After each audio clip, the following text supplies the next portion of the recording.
Hey everybody, it's Liam here, and today is December 4th, which makes tomorrow my 7-month anniversary. I haven't made an update video since I think like my 4.5, maybe 5 months. I think it's been a while.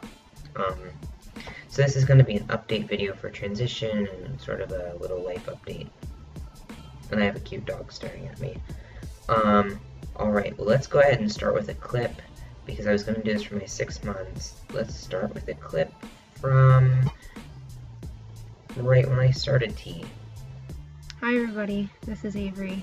So today is May 5th, no, today is May 8th, and I got my first T shot on May 5th, so I'm 3 days in.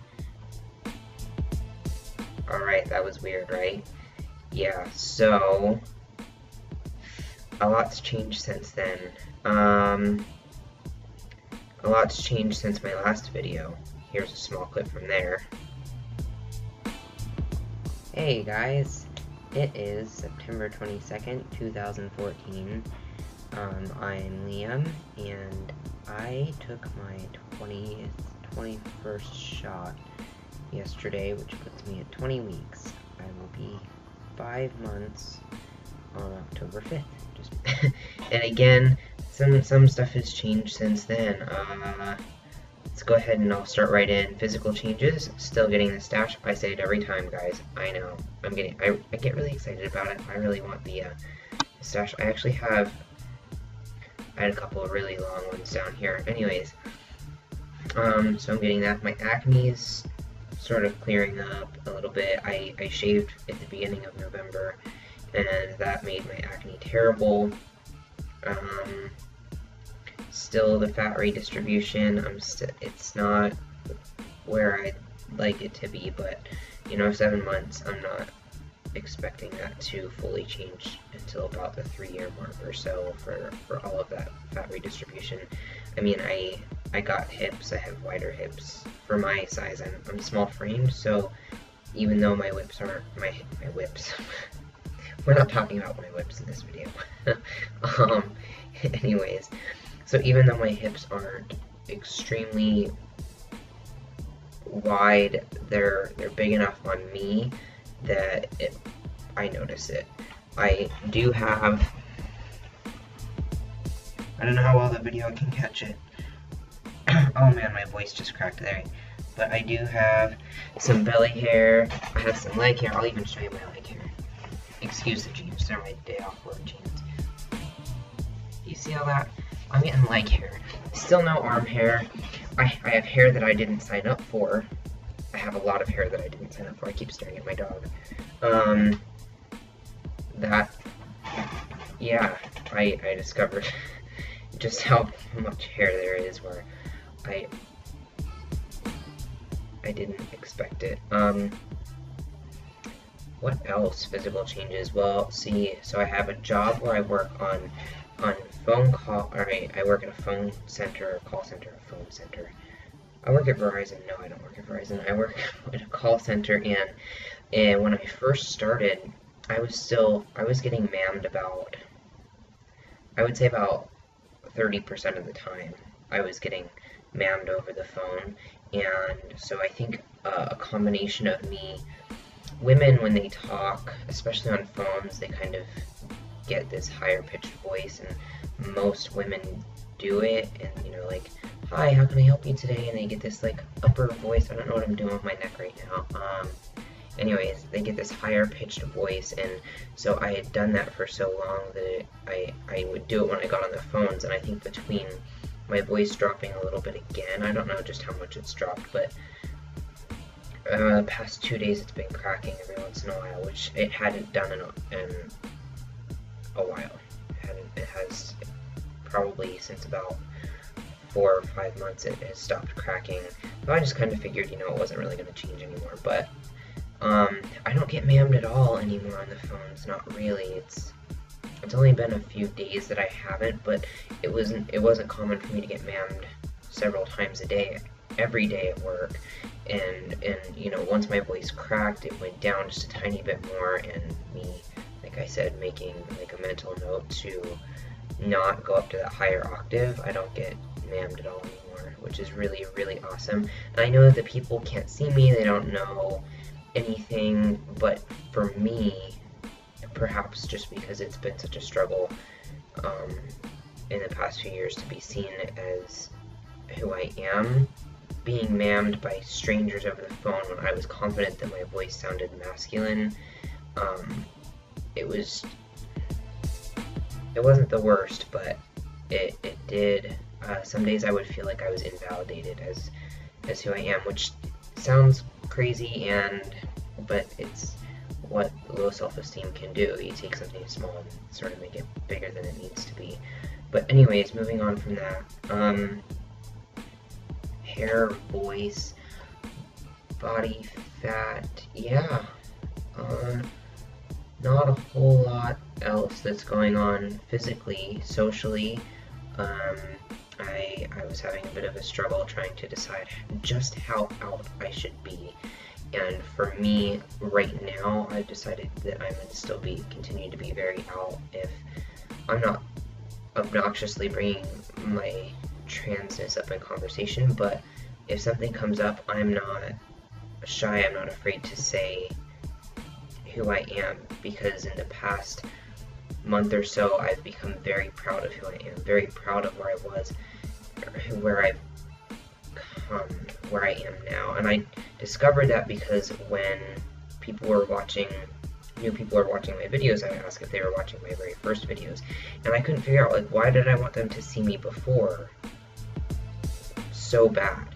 And I think that it just comes down to, I'm so proud of myself for how far I've come. I've come so far in such a little time, and it's been amazing. It's been a wonderful, wonderful journey so far. I mean, it's definitely had its bumps, but overall, I am so much happier, but I'm also so proud of how far I've come. So seeing those videos for me when I watch back to the very beginning and even throughout, where I was, you know, my very first video was like 2.5 minutes long because I hated hearing my voice, and now I can't make videos that are under 15 minutes long. I'm just so proud of who I am and where I've come, and that might sound conceited, and some days I'm a little conceited.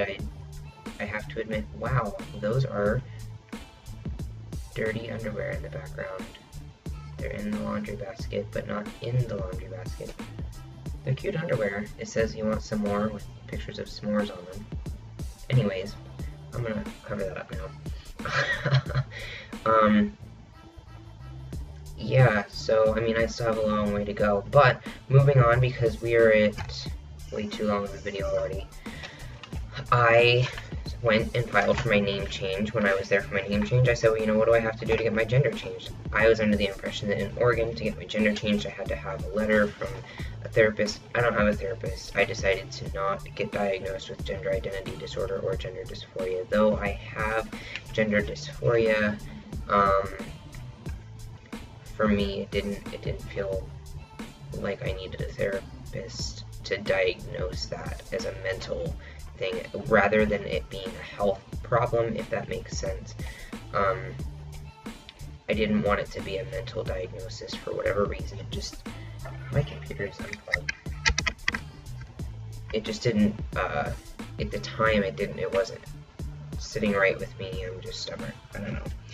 So when I went, she said, you know, it's all the same paper because we don't really have a paper for gender change, so just write it in.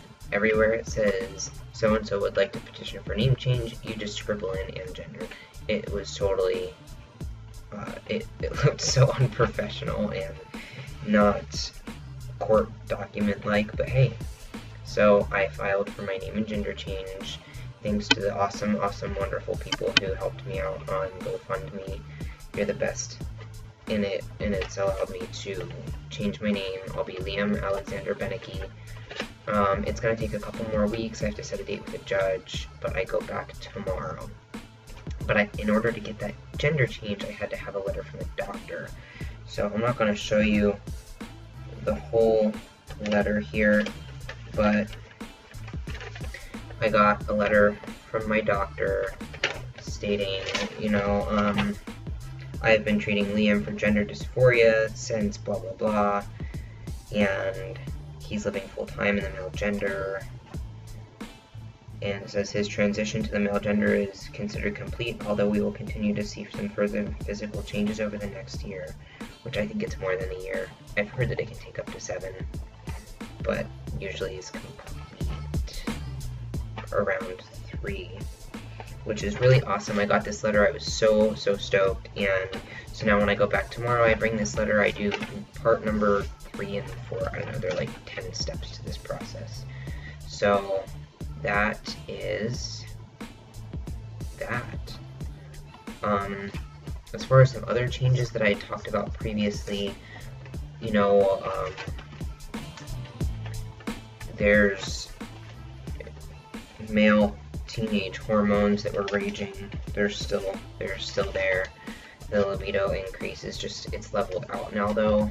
It's leveled out quite a bit. It's not as strong. How do I explain it? It's still increased, but it's not as quite what it was. Oh, yeah, and my wife keeps making fun of me because my hairline has receded so much. I kind of like this look. My hairline just keeps receding. So I'm also looking into health insurance so I can get top surgery, health insurance that covers it. I've been contacting different Oregon health plans to find one because I was super bummed when I got a job and had to get health insurance through them. I know it sounds crazy, a job offering me health insurance, how awful, but I was bummed because Oregon health plan was going to cover the hormones and health insurance, and the health insurance that I have right now does cover, the health insurance that I have now does cover my testosterone, but the copay is actually more expensive than the prescription itself, so not something that I want to do. And that is everything. I will be making another video very soon. I'm working on it right now. I'm trying to gather some input from all sorts of trans people in the trans communities that I am in, and getting their input, and then once I finish getting their input, I'm going to put it all together and make a really awesome video. Sort of informational, I'll try to make it fun. We're going to see, because I'm not super awesome at super. I think I said super like 30 times in this video. So I'm not really great at editing and whatnot, but I'm trying to get better at it. So bear with me, guys. I'm trying to learn something. Alright. See you guys. Bye.